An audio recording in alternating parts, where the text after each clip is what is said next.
honor it is to be here with all of you.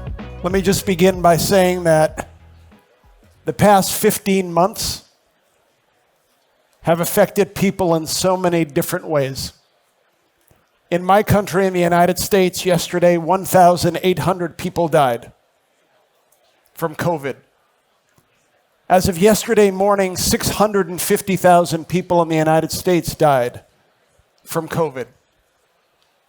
The place where I live on the south side of Chicago, which is a primarily African-American community, even though 30% of the population is African-American, in the first 6 months of the pandemic, 1 out of every 2 people who died was a black person on the south side of Chicago. And so while this may feel, and to me it does, like a coming out party, like we are emerging from something definitional and profound, all of us should take the time to remember that there are still many people suffering and will continue to suffer in ways that, at least for me, I am blessed that I didn't have to.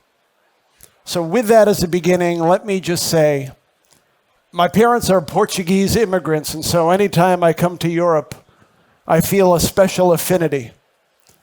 For 8 years, I was able to walk into one of the most famous addresses on the planet at 1600 Pennsylvania Avenue, and as the son of immigrants, serve the President of the United States of America, Barack Obama. I will never forget, as long as I live, in October of 2016, 2.5 months before he left the presidency, my assistant called up to the office and said, "David, the boss wants to see you."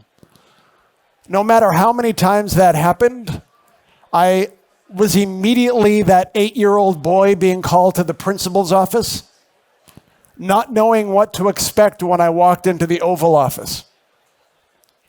On this day, I walked in, the president sat me down at that desk, the resolute desk, asked me how my wife and daughters were, and I reciprocated. And then he began to say, "David, can you imagine a world in 50 years or 100 years if we, working together, focusing on young and emerging leaders, can identify 1 million ethically based, values-driven leaders in technology, in government, in faith, in the not-for-profit world, and imagine if we connect these people together in a way that has never done before, what good is going to come from that?" I pushed him and I said, "Mr. President, you can do anything that you want to do after you leave the presidency. What is it about bringing together a universe of values-based, ethical leaders that you believe is going to make the world a little bit better?" He said the following thing to me: "Climate change is existential. Income inequality is existential. Racism, sexism, all of the different things that have affected humanity for centuries and do today are existential. But here's the reality. And you in the tech community, given your orientation, know this. We have the technical and policy solutions to solve many of these problems. What do we lack? A leadership that at its core is about bringing people towards each other rather than against each other." What he said to me was that the defining challenge of our time, not just in the United States, but I dare say in Europe, in Africa, in Asia, in Latin America, and around the planet, is an increasing sense of tribalism and an us against them dynamic that turns people against each other. There are 3 things that are driving this that bring me here today to TechBBQ. Our assessment of what's driving that, each one of them has a little bit of a technology underpinning that makes all of you part of the solution. Number 1, in the United States, if you look at the top 50 individuals in terms of wealth, over the course of the pandemic, trillions of dollars in wealth was accumulated. While when you look at 90% of the rest of the country struggling to keep ahead. Income inequality isn't about resentment towards those who have made some money or have been successful. But it's about that sense that people have that they are being left behind. The new technology infrastructure of the past 20 years has exacerbated that in many ways. Number two, as the planet grows smaller, in the United States it's focused around race. Here in Europe you have seen it around migration and immigration. Cultural challenges, demographic challenges. People in times of uncertainty turning to what's familiar, to what's old, to what is consistent with their memory in pushing against what is new, what is foreign, what is different. Number three, every single society in humanity has basically been centered around stories and the communications we exchange with one another. My 15-year-old daughter has on her iPhone all of the world's information at her fingertips. She can communicate with anyone at any time about anything in ways that I could not have imagined when I was 15 years of age. It is a beautiful thing, but at the same time, you have all seen it. What happens? We turn towards the familiar. We go to our biases of reinforcing the beliefs that we already have to begin with. Rather than something that can create a broader sense of community and humanity, what you see are demagogues and individuals in ways that we could not have imagined, using those tools to turn people against each other. This sense of an erosion of trust is for us at the Obama Foundation and for the President and Mrs. Obama the defining challenge of our time. Now, he would not have been President of the United States without two factors coming together very quickly. Number one, young people, and number two, a technology that enabled him to do the things that he did when there were so many obstacles standing behind. But here's the reality that all of us, as we shift into now an ethical framework, should anchor. Barack Obama is not possible without technology. Neither is Donald Trump. The tools themselves have no ethics or morals. The design of the tools, the way they are used, the way they are proliferated by and among people, that is where the ethical and moral construct comes in. The murder of George Floyd in the United States, without the video, without the instantaneous distribution, a Black Lives Matter movement, not just in the United States but overseas, does not rise. But at the same time, that technology is used by authoritarian regimes to look at people by color, by race, by belief, and segment them in ways that, frankly, would make the totalitarian leaders of the past blush. So what does that now require in terms of a notion of an ethically based tech leader? Because of the responsibilities that you all have, and I will say it again, responsibilities that you have as tech leaders to democratize these tools that humanity has never seen before, it is important for each and every one of you at every stage of the process to adhere to certain principles and philosophies. Ours may not be the right one. It may not be the one that solves some of the problems, but I offer for your consideration the following underlying principles around our view of what ethical leadership can be. At the Obama Foundation, and in the words of President Obama, a leader is not someone with a specific title or a status or a prestige. It's the recognition that every single human being has the ability to influence and persuade another person. So when we say ethical leadership, the leadership part is ubiquitous. It applies to all, not just the select few, a benefit of the democratization of technology. In terms of the approach, at the Obama Foundation, we always begin with a three-step process. 1, ethical leadership of self. 2, ethical leadership of others. And 3, an ethical leadership of what we put out into the world. Let's begin with an ethical leadership of self. If you cannot get to the point where you are questioning your assumptions, understanding your biases, knowing what triggers you, whether it's with your team or at home or in your company boardroom, then you are both limiting yourself in the first instance, but making yourself prey to those individuals online and in person who will take that bias that every single one of us has and turn it into something that is negative and antisocial. So step number 1 is a deep reflection and an understanding every single day in decisions that you are making that are grounded on 2 things. Number 1, is the choice that I am making harmful to myself and others? No matter what engaged conversation you have, that is foundational. Number 2, and this one is the hardest, is my assumption in what I am doing true? Information is not truth. Information is not knowledge. So that second piece about making sure that you're deeply rooted in that understanding is foundational. Number 2, leadership of others.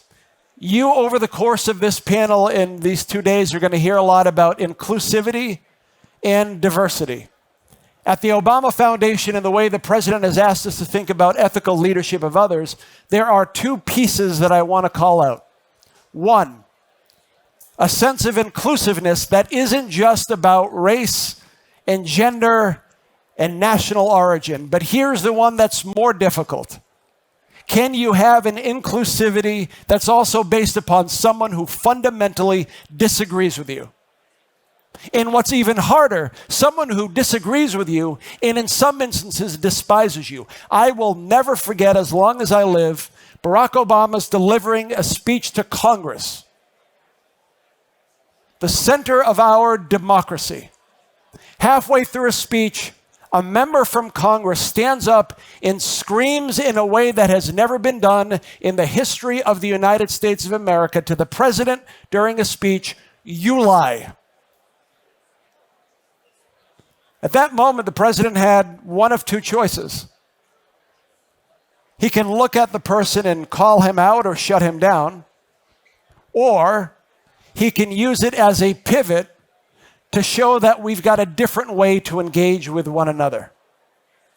Diversity of viewpoint isn't just about building an ethical framework within your team so that you're not caught in the biases and traps and the different assumptions that you have, but also a way of beginning to embed in what you are doing a generosity of viewpoint, of understanding that applies not just to your team, but to your customers in a way that people don't fully appreciate.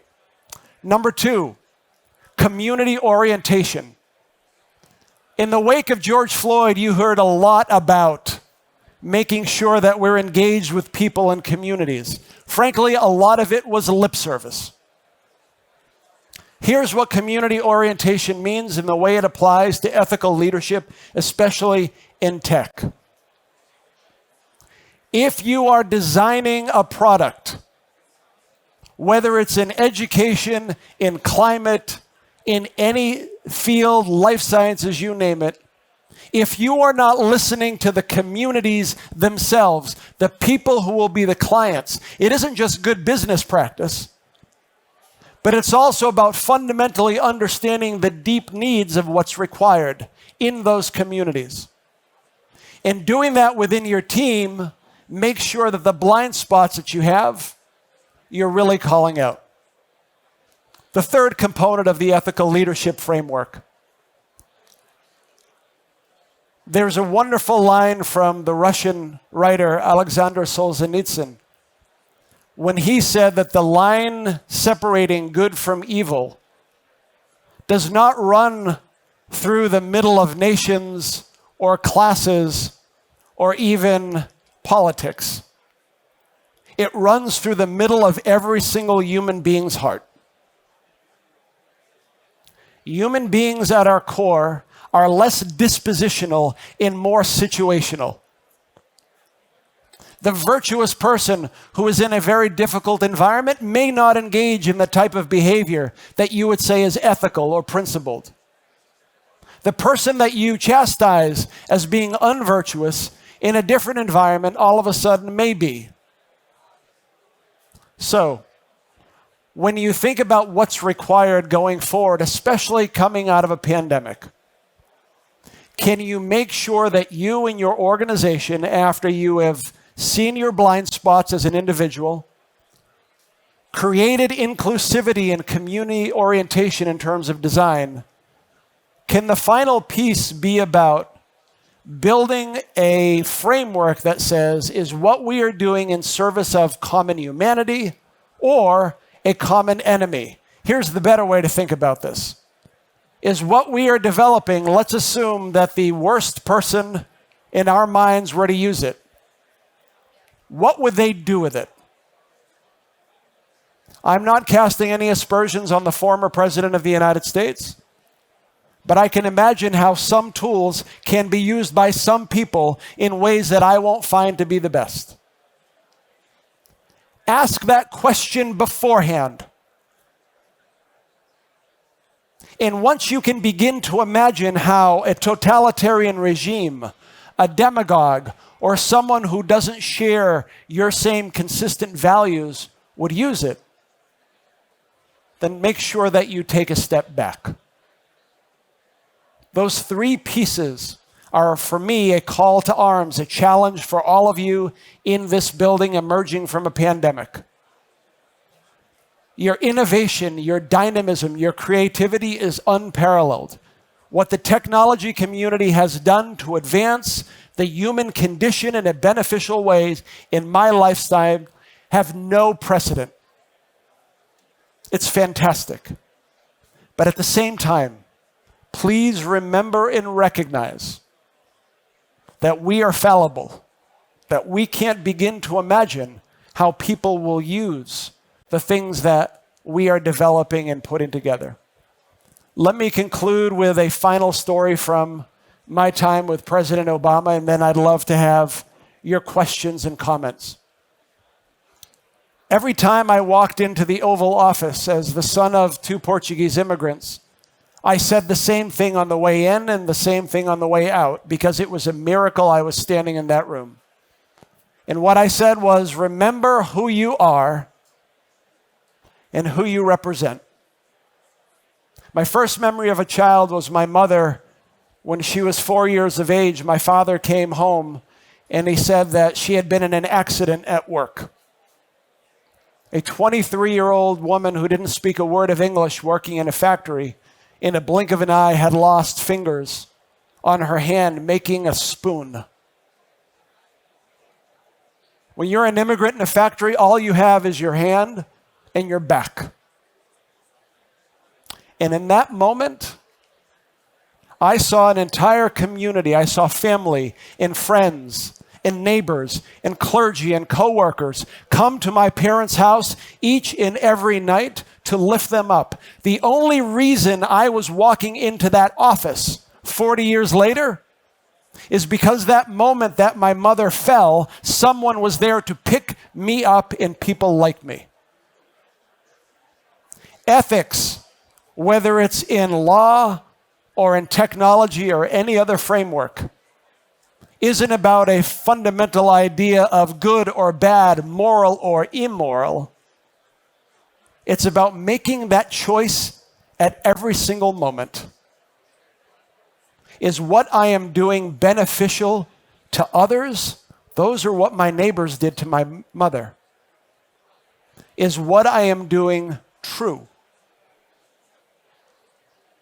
That's what walking into that office represented every single day. I offer these thoughts for your reflection, To the extent that they are beneficial, please use them. To the extent that they are not, please treat them as a curiosity and go on with your day.